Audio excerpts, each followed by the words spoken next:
রাতারাতি দেখেন সবকিছু পাল্টে যাচ্ছে। আজকে ভারতের প্রধানমন্ত্রী নরেন্দ্র মোদী নিজে সরাসরি টেলিফোন করেছেন তারেক রহমানকে, তাকে অভিনন্দন জানিয়েছেন। এই ঘটনা কি ইঙ্গিত পাচ্ছেন? গভীর তাৎপর্য আছে দর্শক। একটু বলছি আপনাদেরকে। আজকে থেকে মাত্র কয়েকদিন আগেও কল্পনাই করা যেত না যে ভারত তারেক রহমানকে অ্যাকসেপ্ট করবে, বিএনপিকে গ্রহণ করবে। সবচেয়ে স্পর্শকাতর একটা অবস্থান ছিল তারেক রহমানের ব্যাপারে। তারেক রহমানের বিরুদ্ধে তাদের অভিযোগের অন্ত ছিল না। কিন্তু আস্তে আস্তে সেই বরফ গলতে গলতে, খেয়াল করেননি ৩০শে ডিসেম্বর যেদিন বেগম খালেদা জিয়ার দাফন অনুষ্ঠান হয়, উড়ে আসলেন জয়শঙ্কর। কেন? সম্পর্ক। তারা ইউনূস সরকারের থেকে মুখ ফিরায় নিছে, কিন্তু বাংলাদেশ থেকে কিন্তু মুখ ফিরায় নেয়নি। তারা অপেক্ষায় ছিল একটা নির্বাচিত সরকারের জন্য, এবং সেই নির্বাচিত সরকার বিএনপির নির্বাচিত সরকার, তারেক রহমানের নেতৃত্বাধীন নির্বাচিত সরকার। তার আগের যদি ৮-১০ বছর বা ১৫ বছরের ইতিহাস, সেটা খুবই নির্মম ছিল। তারা বিএনপিকে সহ্য করত, কিন্তু তারেক রহমানকে সহ্য করত না। কি কি কারণ ছিল আমি জানি না। তাদের একটা ধারণা ছিল যে তারেক রহমান বাংলাদেশের সাথে ভারতের সম্পর্কের ক্ষেত্রে হয়তো একটা বড় বাধা। আমি বিস্তারিত ব্যাখ্যা করতে পারবো না। যেভাবেই হোক না কেন, এটা তারা আকার ইঙ্গিতে নানাভাবে প্রকাশ করেছে। এই কারণে বেগম খালেদা জিয়ার পর তারা সরাসরি আর তারেক রহমানের সাথে সংযোগ রাখতো না, এবং মোটামুটি বিএনপি চ্যাপ্টার তারা ক্লোজ করে ফেলছিল। সেই ক্লোজ চ্যাপ্টার আজকে হঠাৎ করে খুলে গেল। নরেন্দ্র মোদী নিজেই ফোন করেছেন, অন্যরা বার্তা দিয়েছেন, পাকিস্তান, যুক্তরাষ্ট্র, চীন, তারপরে এমনকি মালদ্বীপ, মালয়েশিয়া, কোনো দেশ আর বাকি রাখেনি। যুক্তরাষ্ট্রের রাষ্ট্রদূত বাংলাদেশের, তিনি অভিনন্দন জানিয়েছেন। ভারতের এই বার্তার মধ্য দিয়ে কি বোঝা গেল?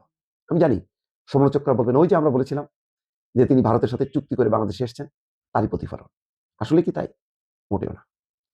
কেননা আমি বলছি, ভারত কি চায় আগে বুঝতে হবে। ভারত চায় বাংলাদেশের সাথে একটা গভীর সম্পর্ক। সেই সম্পর্কটা রাজনৈতিক, সেই সম্পর্কটা বাণিজ্যিক, এবং সেই সম্পর্কের মধ্যে যাতে চীন, পাকিস্তান ঢুকতে না পারে। কারণ ভারতের সবচেয়ে বড় শত্রু হচ্ছে চীন এবং পাকিস্তান, বাংলাদেশ না। এই দুই শত্রুর ব্যাপারে আবার অন্তত একটা শত্রু চীনের ব্যাপারেও আবার আমেরিকার সিগন্যাল আছে যে না, চীন যাতে ঢুকতে না পারে। আর ভারতের ক্ষেত্রে দুইটা শক্তি, চীন, পাকিস্তান। এখন গত ১৭ মাস তারা বেকায়দায় ছিল। তারা বারবার চাচ্ছিল যে বাংলাদেশে যাতে নির্বাচন হয়। সেই নির্বাচনের জন্য তারা অপেক্ষা করছিল।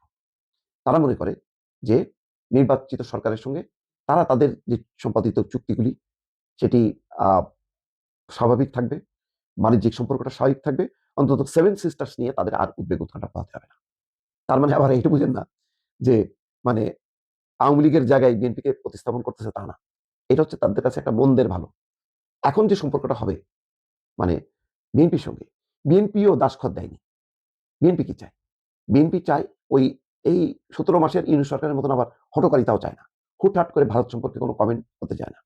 যেমন মির্জা ফখরুল ইসলাম আলমগীর বলছেন না যে ভারতের সাথে একটা শক্তিশালী সুসম্পর্ক স্থাপিত হবে।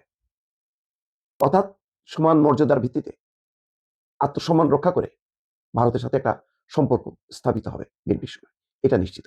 দহরম মহরম হবে না। কিছু রাজনৈতিক বিষয়ের মীমাংসা হবে। তার মধ্যে হয়তো শেখ হাসিনার প্রসঙ্গটা আসতে পারে।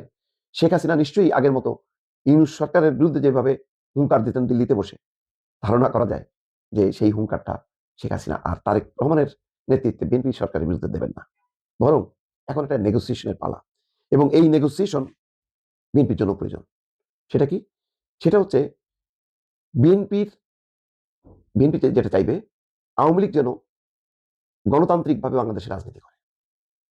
আওয়ামী লীগ ওই ফ্যাসিস্ট চরিত্র বাদ দিয়ে তাকে পুনর্গঠিত হয়ে আসতে হবে। তার আগের খোলসটা পাল্টাতে হবে। নতুন খোলসে তাকে আবির্ভূত হইতে হবে। তাহলে আওয়ামী লীগের একটা নতুন নেতৃত্ব বাংলাদেশে আসবে, এবং আওয়ামী লীগের তার নিজস্ব রাজনীতিটা যদি স্টার্ট করে, তাহলে এখানে গণতান্ত্রিক শক্তিশালী হবে, এবং ভারত সেখানে অন্তত একটা আস্থায় থাকবে যে এখানে জঙ্গিবাদ, উগ্রবাদ মাথা চাড়া দেবে না। ইউরোপ, আমেরিকা মতন শক্তিগুলিও আশ্বস্ত হবে। সম্ভবত একটা রাজনৈতিক পুনর্গঠনের কাজ, পুনর্বাসনের কাজ, সেটা ত্বরান্বিত হতে পারে।